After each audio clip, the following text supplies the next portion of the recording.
Welcome to episode number 147 of the Chris Rose Rotation, a production of John Boy Media and presented to you by our friends over at SeatGeek. And I am super excited, kind of geeking out, if you will, today for today's guest. He is the executive director of the MLBPA, a former all-star, a 15-year Major League veteran himself, Tony Clark. Tony, welcome to the show. And I got to start with the real important stuff just right out of the gate.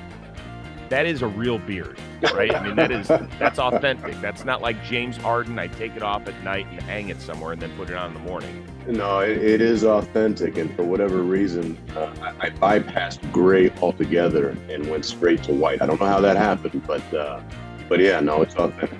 Okay. And what is the decision on letting it, like, this is maybe the second time I've grown a beard, so I keep it kind of tight here. What made you want to go all the way, like, to your belly button?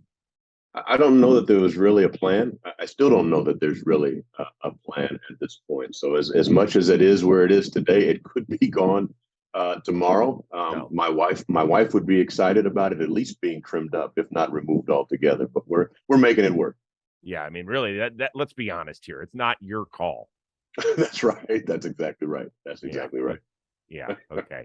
Tony, all kidding aside, I'm super excited to have you here. We got a lot of business to talk about, but I want people to kind of understand. I mean, they've seen you as the face of the MLBPA now for the last 8 years or so, but to understand kind of where you came from in baseball circles. People may not know this, but you were the second pick of the amateur draft behind Chipper Jones in 1990. And these days, the draft is so explosive. They do a great job on MLB Network with it, but back then, how did you even find out you were the second pick?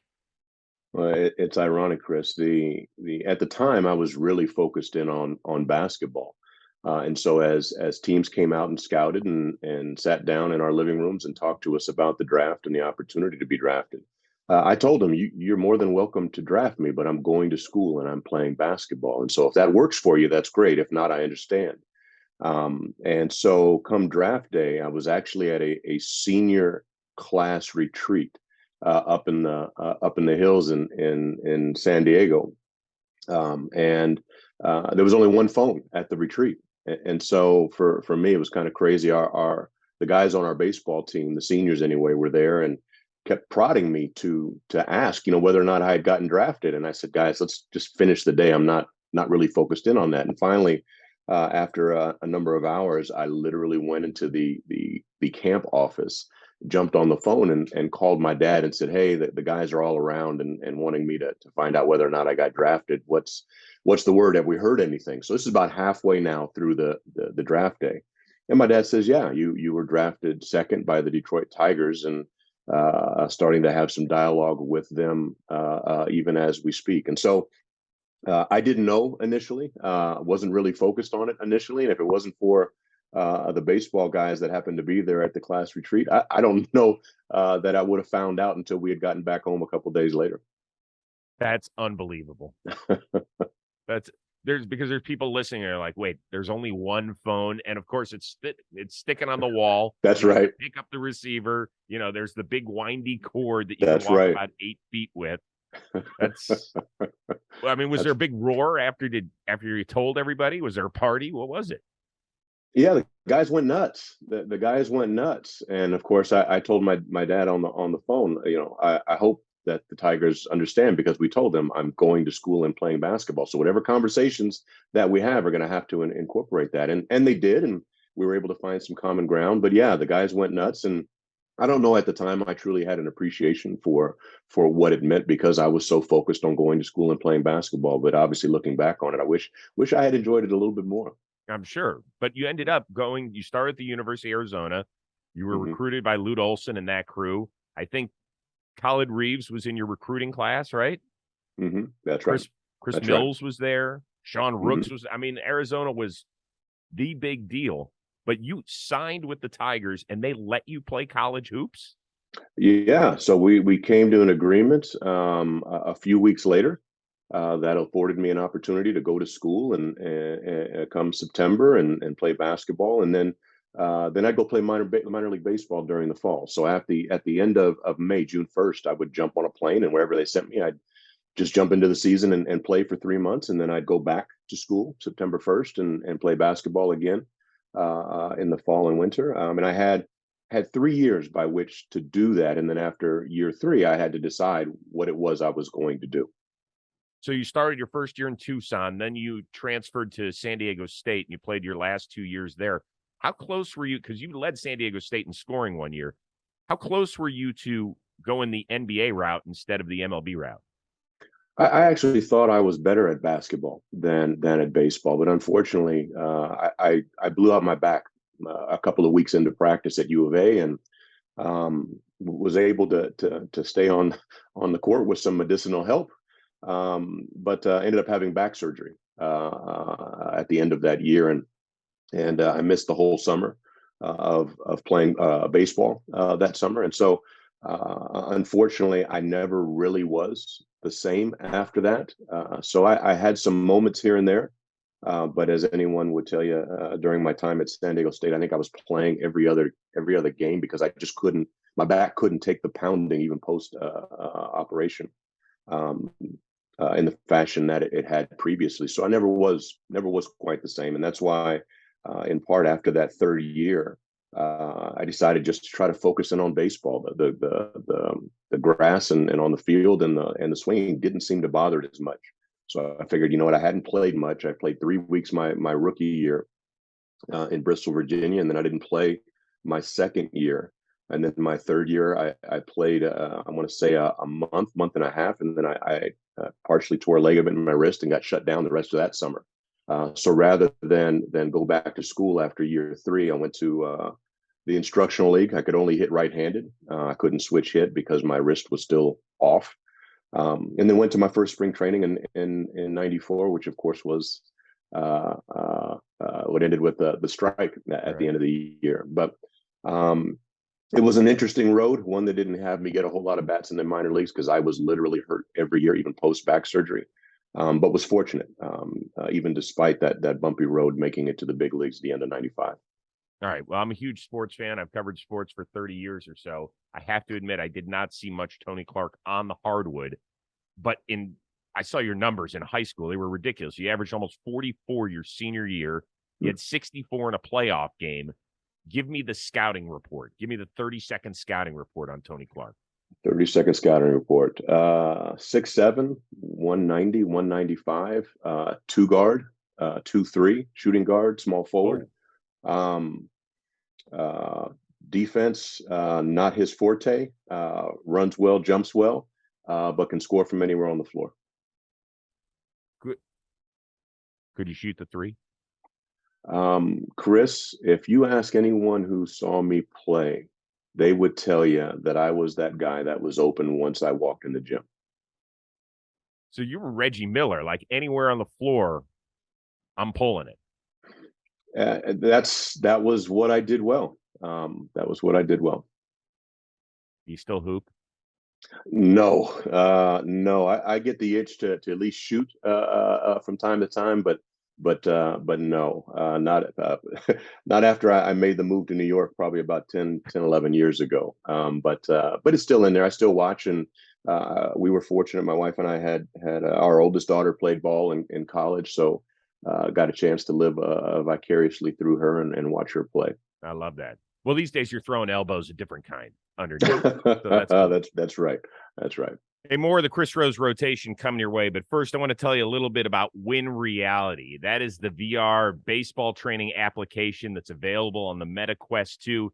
It gives players access to unlimited game speed reps no matter where they are. And that is the key. If you've got a young player who wants to get better, but they don't have anybody to throw them BP or anything else, Win Reality is the way to go. It's got a pitcher library that consists of more than 600 pitchers, all the way down from 8U to pro ball, from the release to the spin to the speed. Hitters get a chance to study every pitch, then hit it in real time. So it means it's pitch recognition, it's when to lay off, it's when to swing the wood, all sorts of good stuff. In fact, Win Reality gives players on all levels a variety of workouts that are focused on pitch recognition, on timing, on decision making. Now, Win Reality is used by a majority of baseball teams, including Paul Goldschmidt. So if you like a guy who's having an MVP season and might win the National League Triple Crown, listen to what Goldie says. Use Win Reality.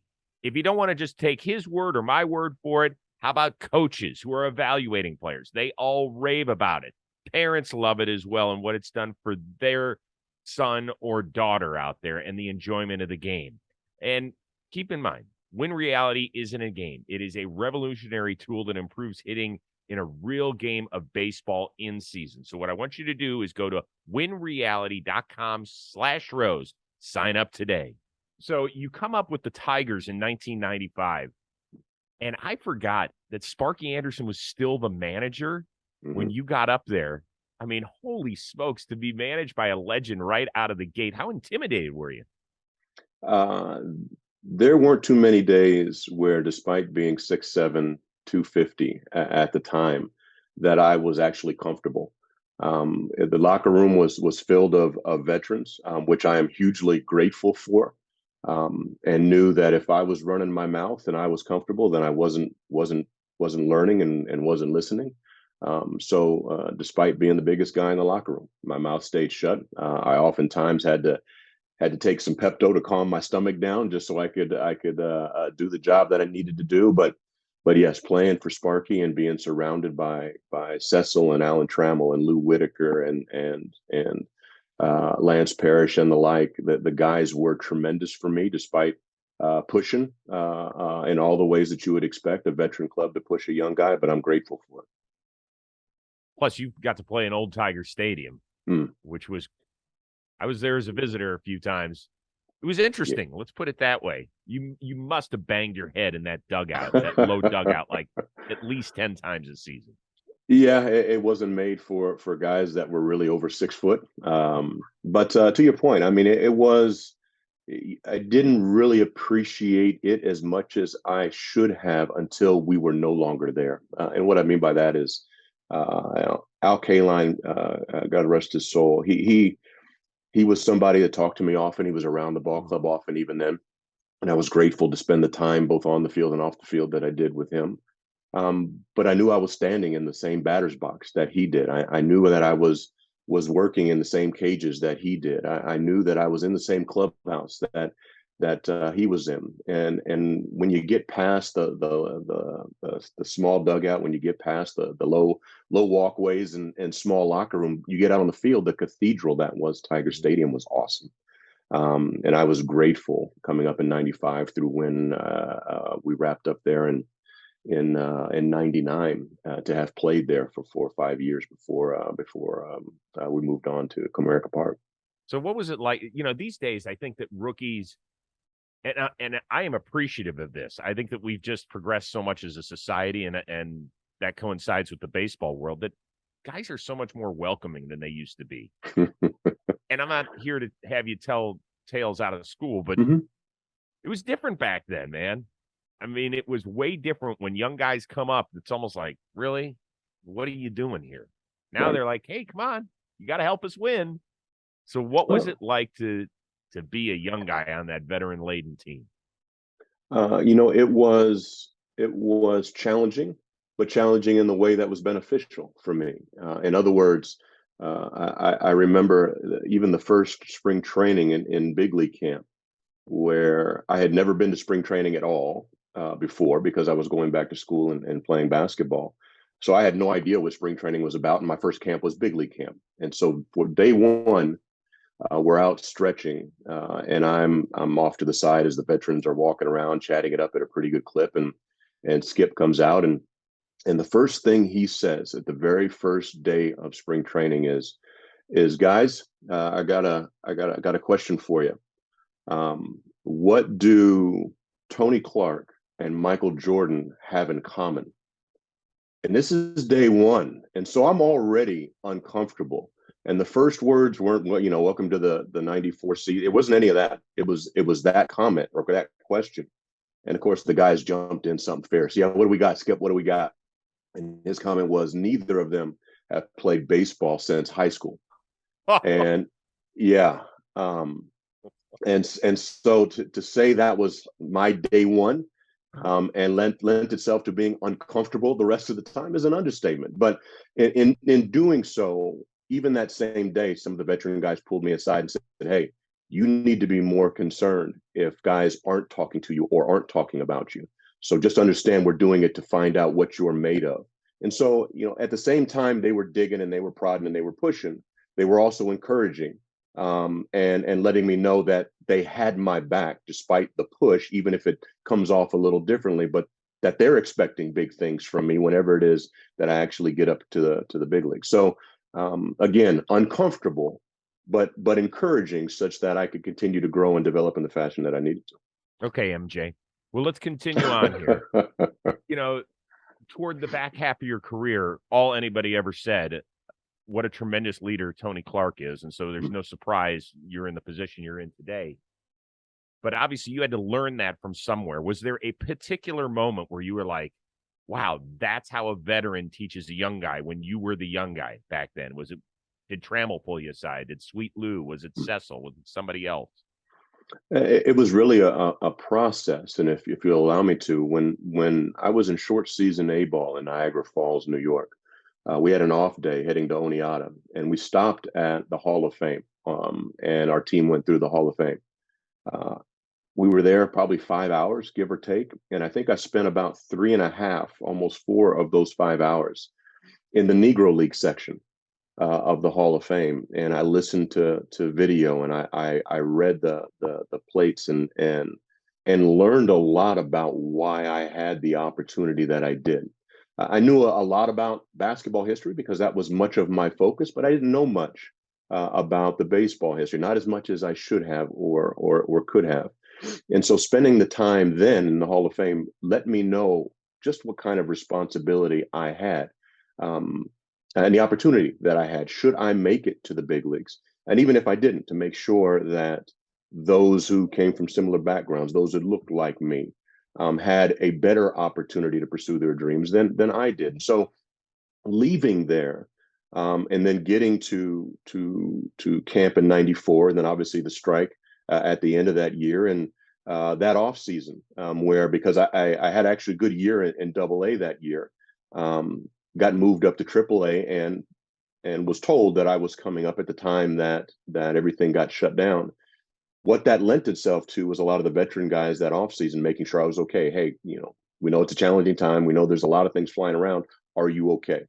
And so not only did I have an appreciation now for the history, I had a better understanding of who we were as a player group and what we were fighting for, and what was important for not just one of us, but for all of us. And so coming into a veteran locker room, coming into the game at a time where tensions were as high as they were and the challenges were as tangible as they were, also helped lay the foundation for the responsibility that I believed I had. And so not long after I got to the big leagues, I wanted to become a player rep on our team, to be more involved. And I did so because of the responsibility that I thought I had. But as much as anything, wanted to make sure I had a voice in the rules that were going to govern my career. Even if it was long, it was going to be short. So I got involved then. A couple years later, I was voted among a broader group of our peers into what was called then the American League rep, which is the one that essentially oversees and is the voice for the American League, beyond the player reps. And then a few years later, I ended up in the National League. And we had two guys that were both happened to be in the American League time. So the name actually changed to association rep, so that it really didn't matter whether you were just in the National League or just in the American League. You were being voted in by your peers to carry on that role. And so I was involved throughout, but it had more to do with that first day at the Hall of Fame and appreciating what responsibility I thought I had as a player. Playing was important. Don't get me wrong. Performing was important, but the game was bigger than any one of us. And our fraternity, in order to be strong moving forward, needed to have people who were willing to step out of the boat a bit on behalf of the broader group to try to advance our collective interests. So that was kind of the pathway as to why I got involved. I did not anticipate being in this role at any point in time, but I did so during my playing career because of the responsibility that I thought I had. Well, but you're also one of one. There's been a lot of fine leaders in your seat. but none of them ever put on a major league uniform. That's a different responsibility, is it not? It is, and I have I won't say necessarily a different perspective, but my experiences are different than my predecessors. The goals are the same, but my experiences are different, and that requires me to be, surrounded by those that provide the expertise and experience and support that I don't have. While at the same time, because I had my dream job already, it affords me an opportunity to really just focus and commit to the same thing that I did as an active player, protecting and advancing the rights of the players and ensuring the well-being of the game moving forward. The game means everything to me. The game has provided for my family. The fraternity that I'm grateful to be a part of has been supportive throughout. But in being drafted at 17 and being 50 or so now, I've been in the game for a long time, and so there's nothing I won't do for it. There's nothing I wouldn't do to protect it, and there's nothing that I wouldn't do to provide support to the guys who have played it, are playing it, and those that are coming next. I do quickly while we're here. Let's hit on a couple of these topics. Within the last week, you guys joined forces with the AFL-CIO in Washington, D.C. There are a couple other sports leagues that did the same. Men's and women's soccer. I saw that. NFL. Explain to fans why this is important and does it mean anything as fans are watching the game moving forward? I don't know that it means anything for the game necessarily, but what it does mean is there's a more formal connection among the unions that are involved in sport and those that are and oftentimes involved in our industry behind the scenes. In other words, we've all had our challenges over the course of the last couple of years. We all had our challenges in general, but definitely over the last couple of years with COVID and 2020 and the like. And I learned a lot. Meaning when our industry finds itself in some difficult places, that there are a lot of people that are affected, and a lot of our union brothers and sisters that are affected. And so over the course of that period of time, engaged a lot of those unions, provided support back and forth and open lines of communication that didn't necessarily exist as much as they could have or perhaps should have. And so fast forward, you realize that you are a part of a movement whereby people are coming together and lending strength and power to their collective voice. We've done that since 1966. And over the course of our 56-year history, we have demonstrated that level of strength and unity and solidarity. Each time we sat down at the bargaining table, our history and challenges are well documented, but each time we sat down, appreciated the value of the aggregate, appreciated the value of the collective voice and the strength that comes from collective bargaining and having a formal voice at the table. Well, there are other industries and other unions that have the same thing, and being able to provide support to one another in whatever fashion that we can, seeing it manifest itself during a difficult 2020, seeing it manifest itself during an almost 100-day strike, encouraged our players to be a more formal part of the conversation, unlike any time that we had been previously. I have a feeling you kind of prepared these guys, though, this time around. I mean, I had heard it that several years ago, like, be prepared. We're going to probably have a work stoppage. How important was it for you to educate this group of Major League Baseball players, maybe even more so than ever before? Well, I think education is crucial. One of the things I offered the other day in a few public comments was really the foundational pieces that Marvin Miller, our first executive director, laid for us, going back to again 66. For him, it was about educated players making educated decisions about their careers and the well-being of the Players Association. It was also about player unity and the understanding and appreciating and respecting the sacrifices from those that came before you. And it was also about a player obligation. I mentioned earlier about leaving the game better. understanding those three things was again very foundational for Marvin at that time, and something that we continue to rely on. And so when you talk about preparations for bargaining, the conversation wasn't expect a work stoppage. The conversation was each of the things that we want to address has caused work stoppages in the past.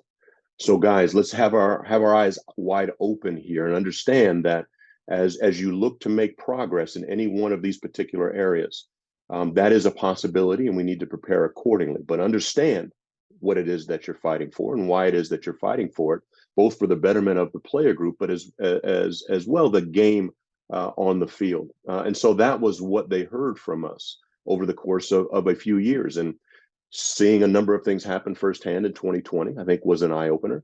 And then watching things manifest themselves leading up to bargaining, and then through bargaining, continued to hammer home really without us saying much of anything about what the guys should be prepared for. And unfortunately, it lent itself to a lockout. And at the point in time that the league was interested in sitting down and negotiating a new agreement, we got to it. Could it have happened before the lockout? Yeah, it could have happened before the lockout. But the decision that the league made, was to lock us out at midnight on December 2nd. And we worked through it as best we could to get the guys back on a field with a fair and equitable deal there in March. You're a human being. At the end of the day, you want to do what's best for your people, and I get that.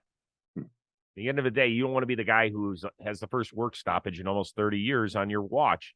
How much did it hurt you personally that there was a work stoppage? Well, that work stoppage and the decision to implement it was the league's decision. It wasn't our decision, our decision. So I know that we did everything we could to negotiate a deal prior to expiration, along the lines of the things that we were interested in, while trying to address some of the concerns and interests that they had. And so it takes two to tango in that world. And so it wasn't a matter of sleeping fine or not sleeping fine. There aren't enough hours in the day at this point in time to navigate the chaos in general. But it was about making sure, going back to your point a second ago, that the guys understood what it was that we were looking to accomplish and why it was we were looking to accomplish it. And against that backdrop, at the point in time the other side is interested in sitting down and looking to find ways to do so, then that's when we'll do so. Prior to that, we're negotiating with ourselves. And so we didn't implement the lockout. That was something that they did. We were available to discuss and negotiate throughout. I will admit that it was a little different negotiation when you're negotiating over Zoom rather than in person. That was a different dynamic. But the one thing that was truly, I think, beneficial in that regard was that we had players at every meeting. Oftentimes we have players at certain meetings when everybody's in person, but in this instance, we had players from all 30 teams in every bargaining session that we had. So players heard firsthand what the other side was saying. Players knew going in and coming out what the proposals were and what they looked like. And so when we talk about educated players making educated decisions, our players were educated, our players were engaged, and the decisions we made were against that backdrop in a way that did allow me to sleep the few hours that we did during the course of that time, because we knew the players understood how the moving pieces were fitting or not fitting at that particular time. On the shows that I do, we have brought up the point that Rob Manfred, yes, he is the commissioner of baseball, but essentially he works for 30 people. If you really boil it down to that, do you think that a commissioner of a sport can have the best interest of the sport while still working for 30 owners? I can't speak to how the commissioner navigates his day or the types of conversations he has with his individual owners or the collective. But I will say this. I do think, and have thought for some time, as our players do as well, there's an opportunity here, and has been for a while, to move the game forward. And just because you disagree perhaps as to how to do that doesn't mean that the opportunity still doesn't exist. And so despite the fact that I think what you've highlighted is more accurate than not, that The commissioner has his bosses and the 30 interests among those bosses. I love our game too much to not believe that despite what we've seen over the course of the last 7 years or so and the changes that we've seen in our game, that there still isn't an opportunity to move the game forward, particularly when our players are as athletically gifted and talented as they are from top to bottom. It's unfortunate, I think, in a lot of ways that there are far less baseball people making baseball decisions. And I think that has adversely affected our game. I would like to see more baseball people in positions of authority making the decisions that I think truly protect, let alone advance the interests in our game. But for the time being, we're navigating the chaos as best we can. And again, there's an opportunity, even with our differences, to try to do so. Well, what specifically are you talking about in terms of you'd like to see more baseball people help out with decisions and maybe shaping the game? Are you talking about on field? Like today, we're supposed to find out that MLB is going to improve bigger bases, pitch clock, stepping off the rubber only a couple of times per at bat, eliminating the shift, that sort of stuff. Yeah, the game itself. So I often say, so people say that, is the game of baseball broken? Baseball is not broken, but what people are doing to it sure as hell is trying to break it. And I say that because there's been a fundamental shift. When I say baseball people, there are people that understand the game. They understand the nuances associated with the game. They understand and appreciate the challenges of playing 162 games along with the 6+ week spring training. There are things that don't manifest themselves on a piece of paper and don't show up in a stat sheet. And look, analytics has been here forever. I'm not an anti-analytics guy. I truly am not. Analytics has been here forever. What has always been the case has been that the data and information that is being created and generated is then provided to the baseball people who can take that information and then have it manifest itself in a way that is beneficial so as not to adversely affect the game or overwhelm the players with too much information. What has happened is the inverse. The decisions that are being made seem to be largely made by that data and those that are providing it. I've heard far too many stories about how hitters meetings function now and how pitchers meetings function now and how games are being navigated now, to believe that the balance that I think should be there isn't quite there right now. I do think that there's an opportunity to balance the equation. Again, I'm not looking to get rid of analytics. I think they are beneficial to understanding and appreciating how some of the moving pieces do fit. But there's a balance, and anything in moderation and anything with a balance can benefit our game. But you've heard it, I'm sure, Chris. 3 true outcomes. All of these things manifesting themselves in the fashion that they are, I truly believe isn't giving and providing an opportunity for our players to demonstrate just how talented they are. Again, we don't need to go too far down the rabbit hole, but I'm encouraged with some of the things that I'm seeing, meaning that perhaps that pendulum is swinging back to a balance point that may be beneficial. But any of the, I should say, any number of rules that you're talking about, the league implementing here, is truly against the backdrop of not necessarily addressing the reason why suddenly they need to be a part of the equation. There's a reason why they need to be a part of the equation. So anyway, I'll stop there, but I am encouraged with some of the things that I'm seeing, and I'm hopeful that balance point does happen sooner rather than later. I don't know that the new rules are going to help get us there. I can tell you that our players, as a part of this committee, have been remarkably well involved, not just the ones that are on the committee, but the other 26 or so teams that are also have a voice beyond the committee. The guys have been invested, have offered thoughts and commentary about each of these rules and things that they think could help make them better, help respect the actual nuances and challenges that exist on a day-to-day basis on the field.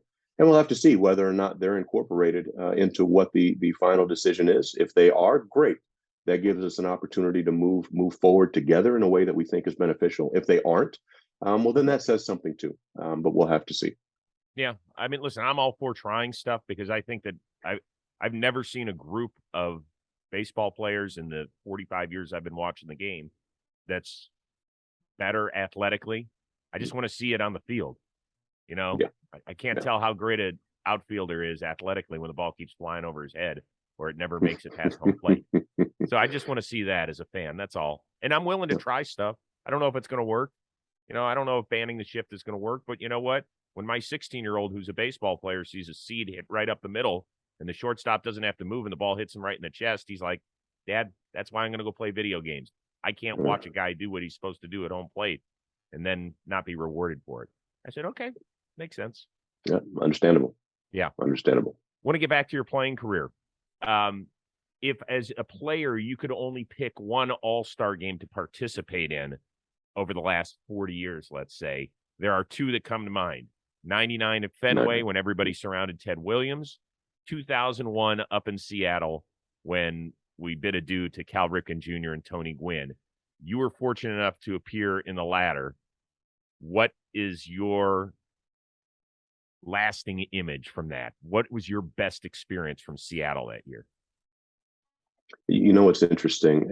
I was a kid in a candy store at that time, being surrounded by some of the superheroes in our game, many of which I had grown up watching.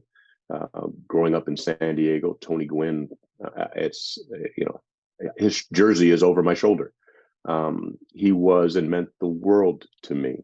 And so being there was, wow, facial hair was a little darker then.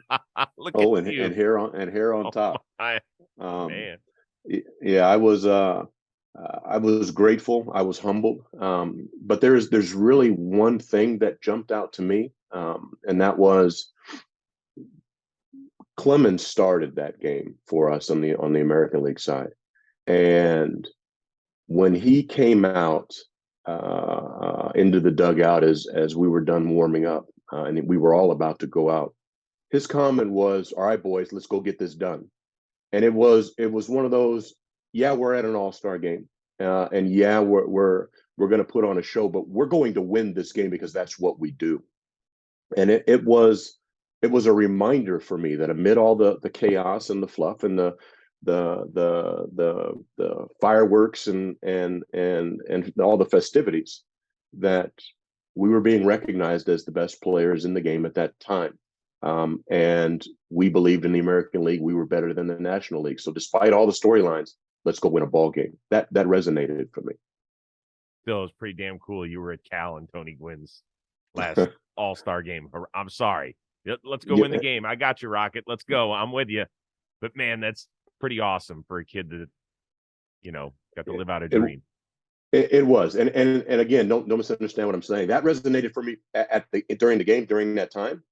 Afterward, and having a chance to reflect. Of course, while I was playing, I didn't do it near as much, but when you take the uniform off for the last time and you kind of sit down and think about the things that you were fortunate enough to experience, that was undoubtedly one of them. Having an opportunity to be there as a part of that celebration was a thing. Was there a welcome to the show moment for you? Was there I can't believe I'm on the same field as this guy earlier in your career? Was there a moment where you're like, this is unreal? Yeah, there was, and it was game 2 for me. So game 1, when I got called up, I ended up pitch hitting that night. The next day, though, I started. We were playing the Indians, and my first at bat, I struck out. Second at bat, I struck out. Third at bat, I hit a ground ball to second, and I quietly fist pumped that I, at least put the stinking ball in play. And then my fourth at bat, I got a hit, and I got down to first. And when I got down there, Eddie Murray was the first baseman, and I didn't know what to say. So I said, "Mr. Murray, it's a pleasure." And he looked at me, and it seemed like a long time, but I know it wasn't a long time. He said, "Mr. Clark, welcome to the big leagues." And ever since then, literally right now, if I run into to Eddie, it's Mr. Murray, Mr. Clark, and that was a telltale. It was just a welcome kit, to the big leagues. That Eddie Murray, switch hitter, obviously that I had a tremendous amount of respect and appreciation for. That was our first interaction and my first start in the big leagues, and it just so happened that Dave Winfield was on that team as well. He was somebody else that I idolized growing up in San Diego, and so I had an opportunity to run into him as well. But that was one of those moments that I'll never forget. Absolutely. You kidding me? A few years later, you end up in New York playing with Jeter. You're playing with A-Rod in his first year up there. And in fact, that part of your story made it in Jeter's documentary, right? Yeah, I haven't seen the first. I haven't seen the last few episodes, but I did see the first few. But I heard that there was an at bat in there at the very least that I think shockingly had me strike out. No. Here we go. We got a little taste of what was. Here we go. Let's give a listen. Clark hits it into the right field. Oh. That ball is going to bounce and go into the seats for a ground rule double. Well, that ground rule double was spooky. I mean, only in Fenway Park. I mean, it hit the ledge of the low wall. Our runner was basically rounding third, and he had to go all the way back. And we go, oh my God. How often do you replay that in your mind? You know what? I try not to, but it is what's no, it's okay. What's ironic is that even to this day, and obviously it making that particular episode, I still hear about it from Boston fans and from Yankee fans. That in a lot of ways that may have been the shifting point of that, because yes, Ruben scores pretty easily if that ball stays in. And that may have been the extra run that we needed to close that thing out. And so when I do think back on it, you realize that you only have so many opportunities to make it to the World Series, and obviously only have so many opportunities once you get there to walk away and be the last team standing. And that was as close as I had ever as I ended up getting. And yes, so I try not to think about what would have happened if it could have just went out and we all would have been much better for it. At least us as Yankees would have been much better for it. But yeah, it hopping out and not staying in or rolling around in that circle, I truly believe is one of the reasons why I don't have a ring sitting on my desk right now. Was it crazy playing? You only were up there for 1 year, right? Mm-hmm. But how different was it? It was really night and day. That was year 10 for me. So I'd been in the league for a while and had seen a few things and had played on a few teams at that point. But being a Yankee was a different dynamic, and one where the expectations were tangible, which I greatly appreciated. Very quick story. Spring training that year, get in early, working out prior to officially opening. And Derek was in and was working out, and we had one day before camp officially opened up, and we get done taking some ground balls, and Derek says, "So what do you got going on tomorrow?" And I said, "I'll probably get in early. I'll get a lift in and get some swings in, and see if I can find somebody to fungo me a few balls. But it'll be a little bit shorter." And he said, "Yeah, you need to take the day off." And I said, "Well, why would I take the day off now?" He said, "Because that's the last off day you will have that you can control before the end of October." And it was one of those comments where, yeah, a lot of teams, hope to be the last team standing, but there was an expectation that you were going to be the last team standing. And so take your off day, because it's going to be the last one you get, and you're going to be playing a whole lot of extra baseball, more so than a lot of other teams are going to. That stuck out to me, and something that I hadn't really heard despite the other teams that I had been on. That's Jeter in a nutshell. Mm. He wasn't planning any vacations for October 16th. That's right. That's exactly right. That. A couple more with you, and I really appreciate your time today. This has been a blast. Do you remember your last major league home run, number 251? I believe it was a changeup off of Jared Weaver, maybe. Yes. No, yeah, dude, you smoked it. It wasn't one of those wall scrapers. Yeah. Fastball. It went a pretty good distance. The irony there is that I wasn't really healthy. And that bat I was swinging was a 35-36. So I was trying to take a lot of the body movement out. Yeah, I'm not even running very well at that point. But yeah, no, I remember that as the last one, and I remember my last at bat as well. Well, when that ball leaves the yard, you probably know at that point, well, there might not be too many more. Did you, while circling the bases, did you maybe take a moment and say, that's it, that was pretty good? No, and obviously looking back, realizing it was the last one, I wish I had enjoyed it a little more. I wish there were a lot of things about my career that while I was playing, I enjoyed a little bit more. But the bat that sticks out to me was my last at bat off of Josh Johnson, who was blowing 97, 98. And I had worked ahead in the count and ended up swinging at a 3-2 running fastball at 97, give or take. And striking out. And so striking out my last at bat as a pinch hit at bat, that's the one that resonates with me more than the other. And I wish it didn't. Obviously, I wish I'd gotten a knock or at least worked a walk. But I guess you could say I went out the same way I came in, striking out and dragging my bat back to the dugout. Don't feel bad. Josh Johnson got a lot of people when he was at the apex of his career. Yeah, I hear you. He was a handful. I agree. And don't feel bad thinking that Weaver threw you a changeup, because his fastball did look like a changeup to some people. Well, I mean, people probably forget he was a low to mid 90s guy at one point. And I relied a lot more on his pitching acumen and movement there as he wound down a few years later. But no, having played with his brother and then that at bat against him it's kind of neat talking point too. Weaver family, interesting people. They're fun. Indeed. They'll keep you on your toes. I'm going to spin the wheel of moderately interesting things before I let you get out of here. Good deal. Don't be alarmed. The questions are not very difficult. I'm not very smart.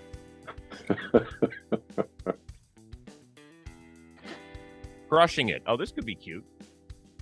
Who was your first celebrity childhood crush? My first celebrity childhood crush was Lisa from Colt Jam. No way. Wow. That's a good one, man. Well, I'm guessing too that I ended up probably being about 2 feet taller than she was, but or is, I should say. But yeah, Lisa and Colt Jam. That's good. I always share this whenever I land on it. For me, it was Cheryl Ladd from back in the Charlie's Angels days. Okay, not mad at you. No, because then when I was hosting Best Damn, she actually came on the show as a guest one day. Wow. And I ran home and I told my wife, I was like, you won't believe who was on. Like, who? Cheryl Ladd. She's laughing. She's That's like, outstanding. She wouldn't even looked at you. Not for a second. I was like, yeah, I know. Well, yeah, reality kicks in a little bit, but for that time being, Oh yeah. Yeah, I understand. Yeah.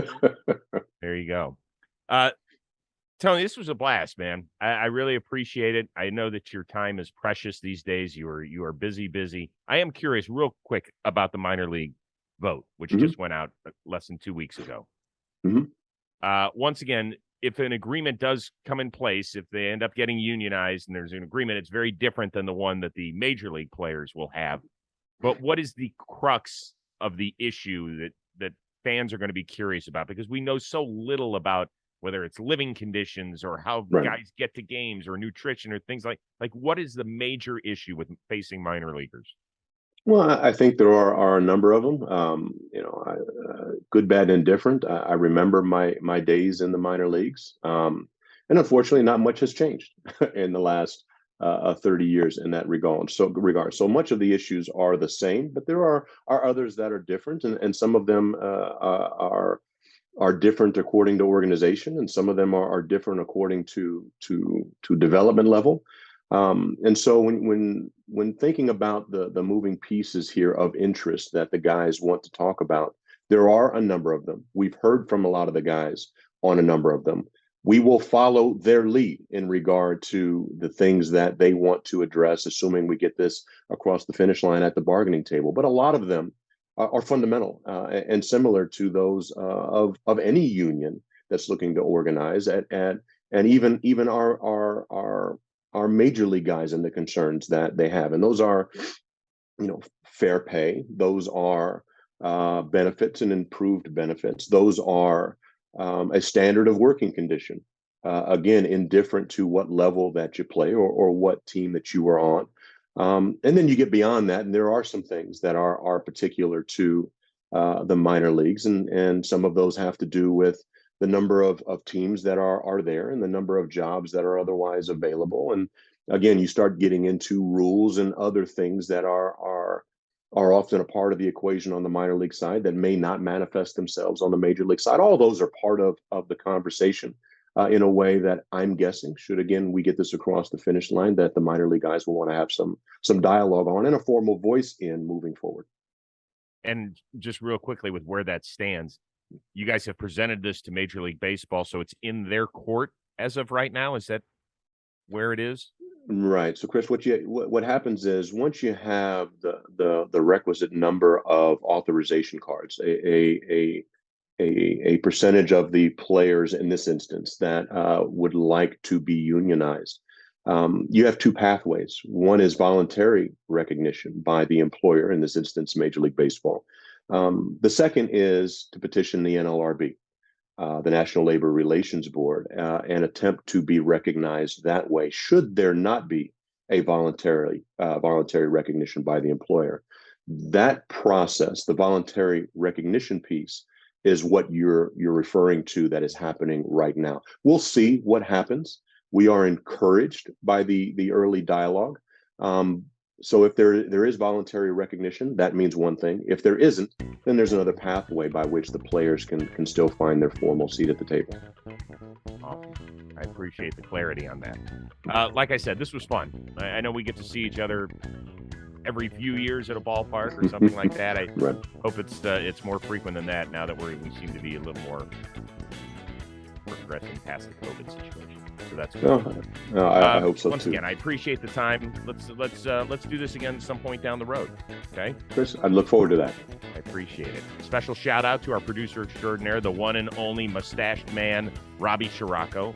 For Tony Clark, I am Chris Rose. We'll see you next time on the Chris Rose Rotation, a production of John Boy Media.